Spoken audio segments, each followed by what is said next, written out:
राज्यात अन्न व औषध प्रशासनाची अभूतपूर्व धडक कारवाई सुरू असून आयुक्त तुकाराम मुंढे यांनी 25 मे रोजी कार्यभार स्वीकारताच सर्व विभागीय अधिकाऱ्यांना विशेष मोहीम राबवण्याचे आदेश दिले होते। त्यानुसार नागरिकांच्या आरोग्याशी खेळ करणाऱ्या भेसळखोर गुटखा विक्रेते, अस्वच्छ अन्न उत्पादक आणि नियमभंग करणाऱ्या आस्थापनांविरोधात राज्यभर छापेमारी सुरू आहे। गत 3 दिवसात अन्न सुरक्षा अधिकाऱ्यांनी राज्यातील विविध भागात मोठ्या प्रमाणावर धाडी टाकून प्रतिबंधित गुटखा, पान मसाला, भेसळयुक्त दूध, निकृष्ट खाद्यपदार्थ आणि नियमबाह्य उत्पादन प्रक्रियेवर कठोर कारवाई केली आहे। या विशेष मोहिमेत 53 आस्थापनांची तपासणी करण्यात आली असून त्यापैकी 34 ठिकाणी प्रतिबंधित गुटखा आणि पान मसाल्याची विक्री होत असल्याचं उघड झालंय। या प्रकरणी 25 FIR दाखल करण्यात आली असून 33 जणांना अटक करण्यात आली आहे।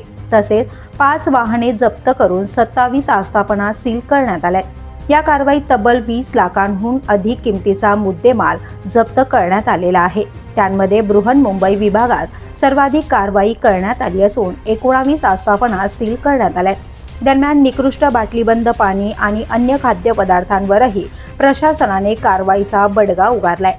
पॅकबंद पाणी, दूध, नूडल्स, खाद्यतेल, फरसाण, आईस्क्रीम, मसाले, तूप, पनीर आणि इतर खाद्यपदार्थांचा तब्बल 28 लाख रुपयांहून अधिक किमतीचा साठा जप्त करण्यात आला असून त्याचे नमुने तपासणीसाठी पाठवण्यात आले।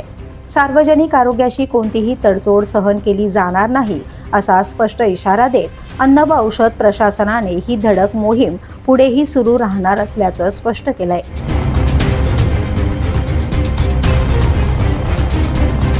द पोलीस न्यूजसाठी नितीन पाटील, मुंबई।